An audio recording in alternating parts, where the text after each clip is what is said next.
नमस्कार दोस्तों, स्वागत है आप सभी का आपके अपने YouTube channel online study with DK. और आज फिर आपके लिए लेकर आए हैं पर्यावरण अध्ययन से संबंधित 100 अति महत्वपूर्ण प्रश्न। जी हाँ दोस्तों, ये क्वेश्चन काफी महत्वपूर्ण क्वेश्चन है और अक्सर सीटेट और अन्य टेट एग्जामों में इन क्वेश्चन से रिलेटेड क्वेश्चन हमेशा ही आप देखेंगे। कोई सा भी प्रीवियस ईयर क्वेश्चन पेपर उठा करके तो निश्चित आपको देखने को जरूर मिलेंगे। और ये क्वेश्चन यहाँ पर हमने वन लाइनर लिए हैं ताकि आपको कम समय में ज्यादा क्वेश्चन मिले, क्योंकि थोड़े से क्वेश्चन जब बहुविकल्पी होते हैं तो थोड़ा सा सभी को पढ़ना बताना पड़ता है और समय ज्यादा लगता है। तो उसी बात को और आपके कमेंट्स को ध्यान में रख करके यहाँ पर सारे क्वेश्चन यहाँ पर वन लाइनर रखे गए हैं। तो चलिए स्टार्ट करते हैं और देखते हैं हमारे महत्वपूर्ण क्वेश्चन पर्यावरण अध्ययन से संबंधित। तो सबसे पहले प्रश्न की शुरुआत करते हैं पर्यावरणविद जिन्हें जल पुरुष के नाम से जाना जाता है। यहाँ पर इसका मैंने क्रमांक नहीं लिखा है, कोई बात नहीं है। ऐसे पर्यावरणविद जिन्हें जल पुरुष के नाम से जाना जाता है, तो यहां पर हम देख सकते हैं कि राजेंद्र सिंह जो हैं, इन्हें पर्यावरणविद हैं और जल पुरुष के नाम से भी इनको जाना जाता है। तो ये इनका एक उपनाम यहां पर हमें देखने को मिलता है, जल पुरुष। चलिए, और बहुत अच्छा प्रश्न है और कई बार ये पूछा भी जा चुका है। चलिए अगले क्वेश्चन की ओर बढ़ते हैं। पीने के पानी को शुद्ध करने के लिए जिसे हम प्रयोग में लाते हैं वो है क्लोरीन। क्लोरीन की गोलियां जो हैं और क्लोरीन पाउडर जो है आपने पानी की टंकियों के अंदर डालते हुए देखा होगा। उसी बात को ध्यान में रखकर आप अपने उत्तर को बिल्कुल आसानी से यहाँ पर याद कर सकते हैं। बढ़ते अगले क्वेश्चन की ओर। मरुस्थल क्षेत्र में जलहास को रोकने के लिए पर्ण रूपांतरण होता है, ठीक है ना। तो पर्ण रूपांतरण, ये यहाँ पर रूपांतरण था। तो मरुस्थल के क्षेत्र जहां पर हम देख सकते हैं कि जो पौधे होते हैं, जल की कमी होती है ऐसे क्षेत्र में, और वहां पर पत्तियां जो होती है अपने आप को चेंज कर लेती है, बदल लेती है। तो उनकी जो पत्तियां होती हैं वो किस रूप में हो जाती है। तो हम देख सकते हैं कि वहां के जो पौधे होते हैं ना, उनकी पत्तियां कठोर हो जाती है, मोमी पर्ण या फिर लघु पर्ण, मतलब छोटी पत्तियों के रूप में, या फिर पर्णहीनता भी हमें देखने को मिलती है, या फिर पर्ण की जगह पर कांटों में भी वो बदल जाया करती है। तो इस प्रकार का रूपांतरण जो होता है मरुस्थलीय क्षेत्र में होता है और जल को रोकने के लिए होता है, जल की हानि को रोकने के लिए, ताकि वाष्पोत्सर्जन उसमें ना हो, है ना। तो चलिए अगले क्वेश्चन की ओर बढ़ते हैं। इसी प्रकार का क्वेश्चन फिर एक और। रेगिस्तान में पाए जाने वाले पौधों की पत्तियां जल की हानि को रोकने के लिए प्राय बदल जाती है। तो यहाँ पर सिर्फ एक शब्द में उत्तर दे दिया, कांटों में। वहां पर आपको 3-4 विकल्प और दे दिए उत्तर के अंदर, ताकि इस रूप में या इस रूप में या इस रूप में आप बता सकते हैं। चलिए अगले क्वेश्चन की बात करते हैं। गंगा नदी में डॉल्फिन संरक्षण कार्यक्रम जो था ये आरंभ किया गया था। तो ये कार्यक्रम जो था ये गंगा नदी में डॉल्फिन संरक्षण के लिए किया गया था वर्ष 1997 में। और डॉल्फिन जो है ये हमारा राष्ट्रीय जलीय जीव है, तो उस हिसाब से प्रश्न महत्वपूर्ण है। चलिए अगला क्वेश्चन यहाँ पर है हमारा। भारत का राष्ट्रीय जलीय जीव घोषित किया गया है। देखिए यही प्रश्न जो है आप दूसरे टाइप से यहाँ पर पूछ लिया कि भाई भारत का जलीय राष्ट्रीय जीव जो है वो कौन है। तो डॉल्फिन जो है मछली, और इसी को राष्ट्रीय जलीय जीव घोषित किया गया है। अगला क्वेश्चन है हमारा यहाँ पर। जल शुद्धिकरण प्रणालियों में परावैंगनी जो किरणें होती है इनकी क्या भूमिका होती है। तो देखिए जल शुद्धिकरण प्रणाली की यहाँ पर बात की जा रही है, और इसमें परावैंगनी जो किरणें होती है, अल्ट्रावायलेट किरणें, इनकी क्या भूमिका होती है। तो देखिए ये जो किरणें होती है ना, ये जल में उपस्थित जो नुकसानदेह सूक्ष्म जीव होते हैं ना, उनको निष्क्रिय कर देती है या फिर इन्हें नष्ट कर देती है, यही इसकी भूमिका होती है। अगले क्वेश्चन की ओर बढ़ते हैं। चेन्नई, कानपुर, कोलकाता और मुंबई में से पेयजल संख्या सर्वाधिक प्रदूषण है। पेयजल में संख्या प्रदूषण सबसे ज्यादा किस में है। तो यहाँ पर कुछ शहरों के नाम दिए हैं, चेन्नई, कानपुर, कोलकाता और मुंबई।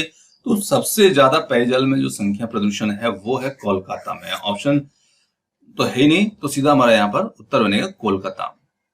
चलिए श्री श्री रविशंकर की संस्था आर्ट ऑफ लिविंग द्वारा वर्ल्ड कल्चर फेस्टिवल जो था ये आयोजित किया गया था। तो ये 11 से 13 मार्च 2016 के बीच में आयोजित किया गया था। तो यहाँ पर ये थोड़ा सा करंट क्वेश्चन भी है। चलिए अगला क्वेश्चन है यहाँ पर। वर्तमान में मैली से निर्मल यमुना पुनरुद्धार योजना 2017 चलाई जा रही है और यह स्वच्छता में महत्वपूर्ण भूमिका निभाएगी। तो नाम से थोड़ा सा आप समझ सकते हैं, मैली से निर्मल और यमुना पुनरुद्धार योजना। तो देखिए इसी में नाम छुपा है यमुना नदी के लिए। तो यहाँ पर हम कह सकते हैं कि ये महत्वपूर्ण भूमिका स्वच्छता जो निभाएगा वो यमुना नदी की होगी, है ना, यमुना नदी की स्वच्छता में होगी। चलिए अगले क्वेश्चन की बात करते हैं। प्रदूषण नियंत्रण के उद्देश्य से राष्ट्रीय झील संरक्षण योजना जिसे NLCP के अंतर्गत जिन शहरी क्षेत्रों में पड़ने वाले जलमग्न भूमि को चुना गया है वे हैं। तो देखिए यहाँ पर प्रदूषण नियंत्रण के उद्देश्य से जो राष्ट्रीय झील संरक्षण योजना है उसमें किन शहरी क्षेत्रों में पड़ने वाले जलमग्न भूमि को चुना गया है? तो भोज मध्य प्रदेश, सूखना चंडीगढ़ और पिचोला राजस्थान, इन 3 क्षेत्रों को उसमें चुना गया है। चलिए अगले क्वेश्चन की ओर बढ़ते हैं। विश्व पर्यावरण दिवस 2018 जो था उसका मुख्य विषय या थीम क्या था? तो विश्व पर्यावरण दिवस 2018 का मुख्य विषय थीम था प्लास्टिक प्रदूषण को समाप्त करो। चलिए अगले क्वेश्चन की ओर जाते हैं। जिसे दक्षिण गंगोत्री के नाम से जाना जाता है, तो देखिए एक नदी भी है जिसे भी दक्षिण गंगोत्री के नाम से जाना जाता है, पर यहाँ पर क्वेश्चन नदी से संबंधित नहीं है, ये है भारत के जो अंटार्कटिक शोध केंद्र है ना उससे संबंधित है। तो मैं आपको पहले क्लियर कर देता हूँ, है ना, क्योंकि एक नदी है उसको भी दक्षिण गंगोत्री के नाम, दक्षिण गंगा के नाम से भी जाना जाता है, ठीक है ना। तो उससे संबंधित थोड़ा सा यहाँ पर आपको लग सकता है। तो देखिए जिसे दक्षिण गंगोत्री के नाम से जाना जाता है, तो भारत का जो प्रथम अंटार्कटिक शोध केंद्र है उसे दक्षिण गंगोत्री के नाम से भी जाना जाता है। चलिए, और इसकी जो स्थापना थी ये कब की गई थी? तो यहाँ पर थोड़ा सा क्वेश्चन थोड़ा सा मिस हो गया है। इसकी स्थापना, जो क्वेश्चन का आंसर का क्वेश्चन बन गया है, दक्षिण गंगोत्री जो था इसकी स्थापना कब की गई थी? इस प्रकार से क्वेश्चन थोड़ा सा लिखने में वो मिसप्रिंट हो गया, ठीक है ना। दक्षिण गंगोत्री की जो स्थापना है वो कब की गई थी? तो इसकी स्थापना की गई थी वर्ष 1983-84 में, ठीक है ना। तो ये आपका उत्तर बन जाएगा इसके तरफ, और क्वेश्चन में स्टूडेंट के लिए थोड़ा सा सॉरी। चलिए अगले क्वेश्चन की बात करते हैं। भारत ने अपने दूसरे अनुसंधान केंद्र मैत्री की स्थापना की। तो मैत्री की स्थापना ये भी वहीं पर अंटार्कटिका पर दूसरा अनुसंधान केंद्र मैत्री है, जिसकी स्थापना वर्ष 1988-89 के अंदर की गई है। चलिए अंटार्कटिका में भारत के तृतीय शोध केंद्र का नाम क्या है? तो भारत के तृतीय शोध केंद्र का नाम उसमें है भारती।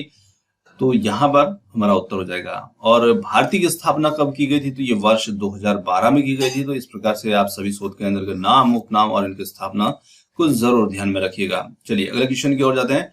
यह 21वीं सदी में विश्व पर्यावरण संरक्षण हेतु एक कार्य योजना है। तो ये कार्य योजना जो है एजेंडा 21 है। यहाँ पर अगले क्वेश्चन की ओर जाते हैं। मौसम विज्ञान संबंधित प्रेषण के लिए किसको गुब्बारों में भरने के लिए उपयोग में लाया जाता है? तो ये भरने के लिए उपयोग में लाया जाता है हीलियम गैस को, जिसका उपयोग मौसम संबंधी प्रेक्षण लेने के लिए गुब्बारों में भरा जाता है। अगले क्वेश्चन की बात करते हैं। मानवीय जनसंख्या के श्रेष्ठतर जीवन यापन के लिए जो कदम महत्वपूर्ण है वो सबसे ज्यादा महत्वपूर्ण है वन रोपण का, क्योंकि वन होंगे तभी हम होंगे। अगले क्वेश्चन की ओर बढ़ते हैं। प्रतिष्ठित टाइलर पुरस्कार जिस क्षेत्र में प्रदान किया जाता है तो वो क्षेत्र होता है पर्यावरण सुरक्षा के क्षेत्र में टाइलर पुरस्कार प्रदान किया जाता है। जिसे मेगा डाइवर्स देश के रूप में जाना जाता है वो देश है ऑस्ट्रेलिया, जिसे मेगा डाइवर्स के नाम में जाना जाता है। अगला है यहाँ पर जिसे डायनासोरस का कब्रिस्तान कहा जाता है, ऐसे देश है मोंटाना। तो यहाँ पर इसे डायनासोरस का कब्रिस्तान भी कहा जाता है। भारत का राष्ट्रीय समुद्रिक पार्क स्थित है, तो ये कच्छ की खाड़ी में स्थित है। चलिए अगले क्वेश्चन की ओर बढ़ते हैं। नोबल गैसों में वह गैस जो वायु में नहीं पाई जाती है, तो ऐसी गैस होती है रेडान, और रेडान गैस जो होती है ये वायु में नहीं पाई जाती है। ये एक रेडियोधर्मी प्रकृति की गैस होती है रेडान, और जिसका प्रतीक जो होता है ये होता है Rn, और इसका जो एटॉमिक नंबर होता है वो होता है 86, ठीक है ना। चलिए अगले क्वेश्चन की ओर जाते हैं। अगला क्वेश्चन है UNEP का मुख्यालय अवस्थित है, तो यह है नैरोबी में।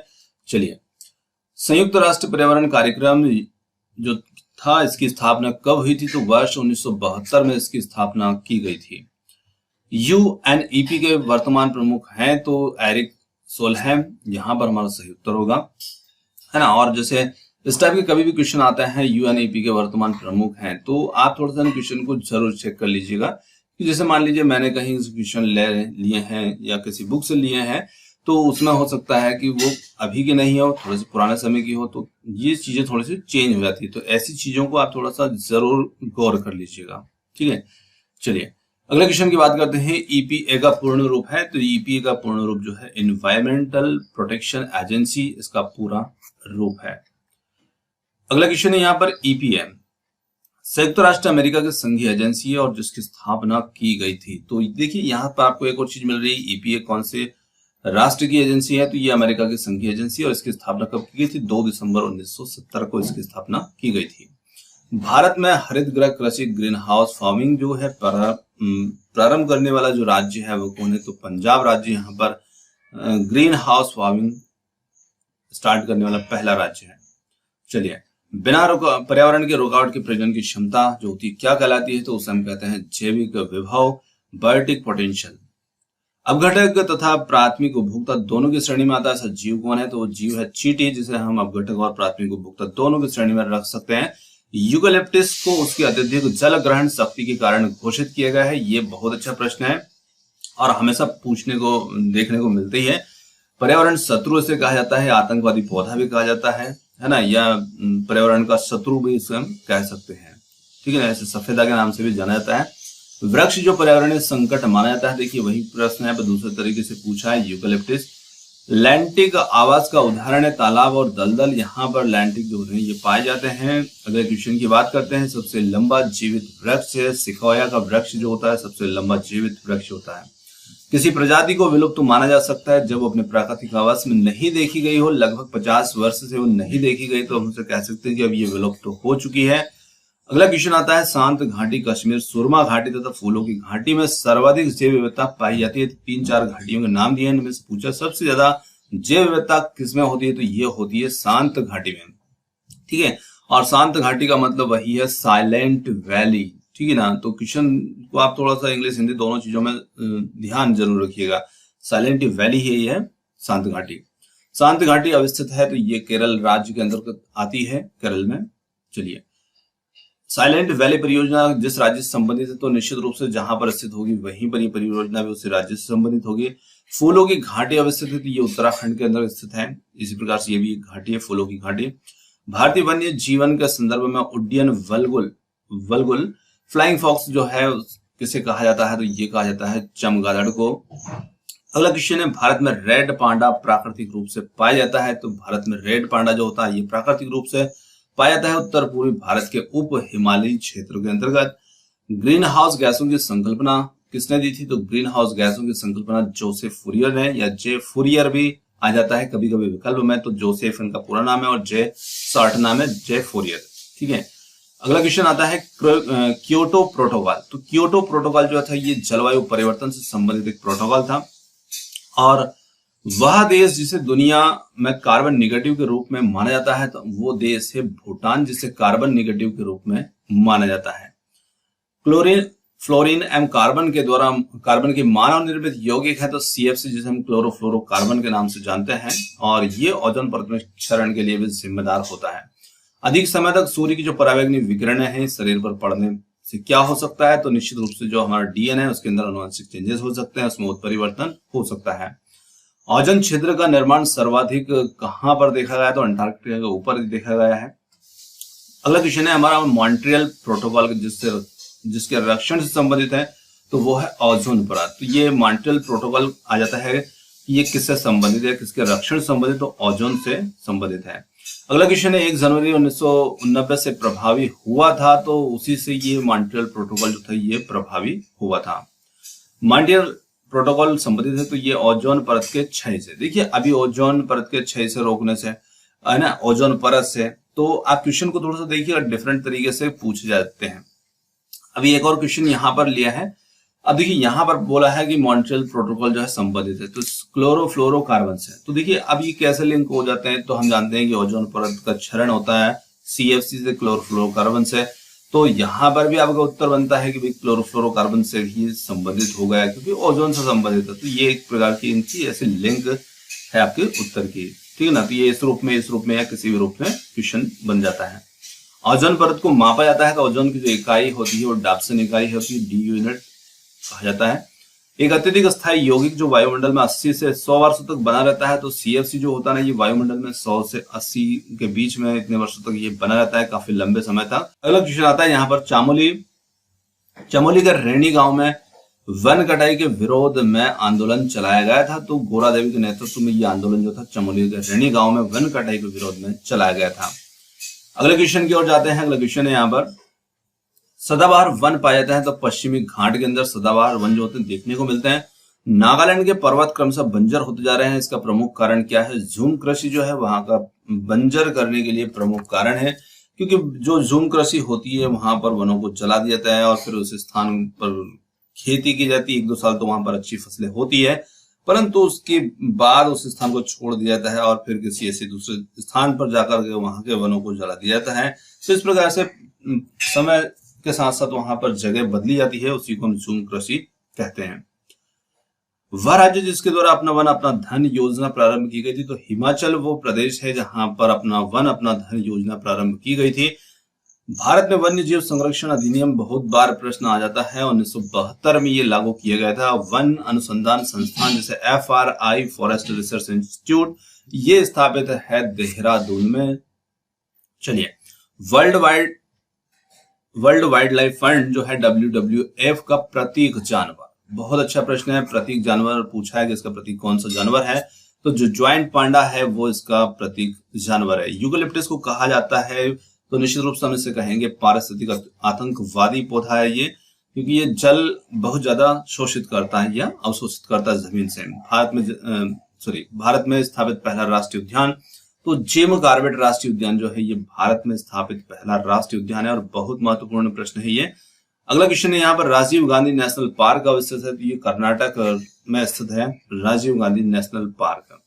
पेरियार गैम अभ्यारण्य स्थित है, तो जंगली हाथियों के लिए अभ्यारण्य जो है ये प्रसिद्ध है। अगला क्वेश्चन है मानव जनित पर्यावरणीय प्रदूषण कहलाते हैं, तो ऐसे प्रदूषणों को हम कहते हैं एंथ्रोपोजेनिक प्रदूषण। चलिए, भारत के 7 राज्यों में पश्चिम बंगाल, झारखंड, बिहार, उत्तर प्रदेश, असम, मणिपुर, छत्तीसगढ़ के राजनांदगांव में भूमिगत जल अत्यधिक प्रभावित है, तो वहां का जो जल है वो आर्सेनिक प्रदूषण से बहुत ज्यादा प्रभावित है। अगला क्वेश्चन है केंद्रीय तंत्रिका तंत्र, मस्तिष्क, पाचन तंत्र इत्यादि प्रभावित होते हैं, तो ये सभी लेड के कारण से प्रभावित होते हैं, है ना। लेड यानी सीसा जो होता है इसका प्रदूषण के कारण प्रभावित होते हैं।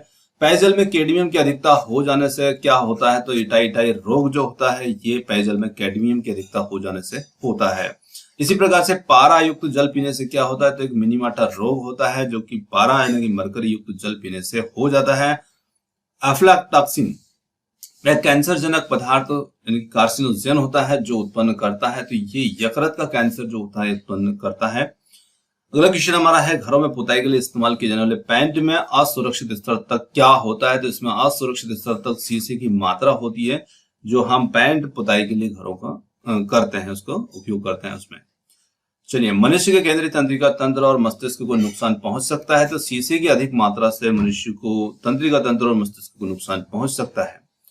एस्बेस्टस जहरीला पदार्थ है और इसकी धूल से हो सकता है, तो इसकी धूल से हो सकता है फेफड़ों का कैंसर।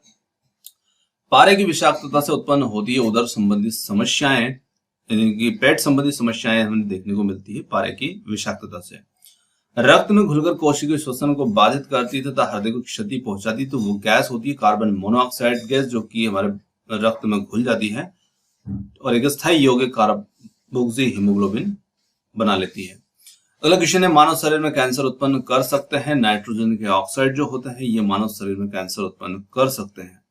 वायु प्रदूषण का सबसे अधिक प्रभाव लाइकेन पर पड़ता है क्योंकि ये होते हैं बड़े ही संवेदनशील होते हैं। इस प्रकार से इनका जो वायु प्रदूषण का सबसे अधिक प्रभाव लाइकेन पर देखने को मिलता है।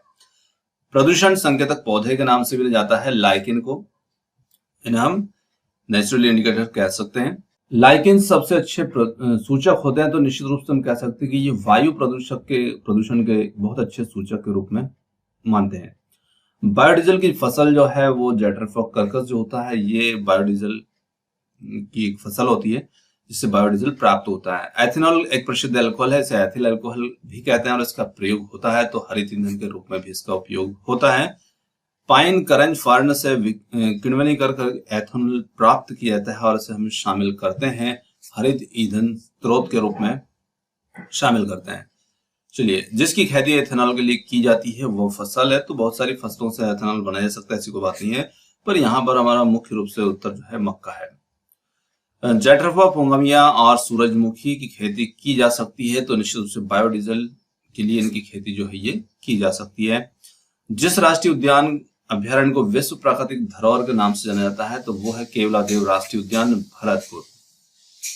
चलिए, हाथी परियोजना जो थी ये कब शुरू की गई थी, तो फरवरी 1992 में ये परियोजना जो थी स्टार्ट की गई थी। जंगली गधों का अभ्यारण्य है, तो निश्चित रूप से गुजरात में जंगली गधों का अभ्यारण्य है, तो बहुत अच्छा प्रश्न है ये भी। फिर अगला क्वेश्चन आया एक सींग वाला गैंडा जो होता है पाया जाता है काजीरंगा। काफी बार आपने देखा, ये क्वेश्चन बहुत बार पूछा जा चुका है, एक सींग वाला गैंडा कहाँ पाया जाता है। अगला क्वेश्चन है, गैंडे के को पुनर्वासित करने का कार्य जिस राष्ट्रीय उद्यान में चल रहा है वो राष्ट्रीय उद्यान कौन सा है? तो दूधवा राष्ट्रीय उद्यान जो है वो है। अगला बहुत ही अच्छा महत्वपूर्ण प्रश्न, सलीम अली राष्ट्रीय उद्यान कहाँ स्थित है? तो जम्मू कश्मीर में ये राष्ट्रीय उद्यान जो है ये स्थित है। और जैव विविधता हॉटस्पॉट की संकल्पना दी गई थी, तो ब्रिटिश पर्यावरणविद नॉर्मन मायर्स के द्वारा ये संकल्पना दी गई थी। जैव सुरक्षा पर कार्टाजेना उपसंधि के पक्षकारों की प्रथम बैठक 23 से 27 फरवरी 2004 के मध्य संपन्न हुई थी। तो ये कहाँ पर हुई थी? मलेशिया की राजधानी कोलंबोर में ये संपन्न हुई थी।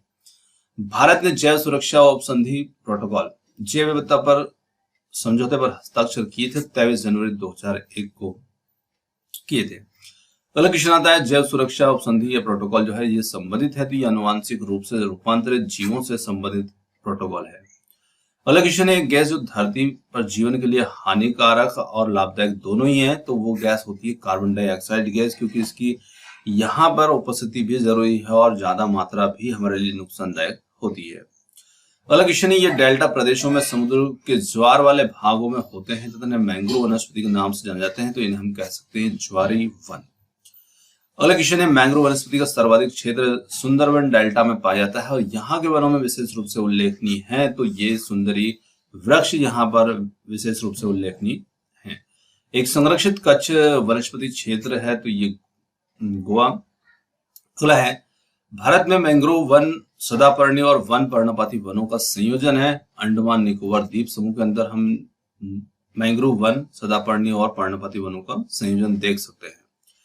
अगला क्वेश्चन है, नागालैंड, तो ये हम क्वेश्चन देख चुके हैं। झूम कृषि के कारण वहां के जो पर्वत हैं वो बंजर होते जा रहे हैं। अगले क्वेश्चन की ओर बढ़ते, ये भी हमारा रिपीट हुआ है क्वेश्चन। और अगला क्वेश्चन जो है, ये आज कार्बन डाइऑक्साइड के उत्सर्जन में सबसे ज्यादा योगदान देने वाला देश है, तो वो चीन है, जो कि CO2 का उत्सर्जन बहुत ज्यादा करता है।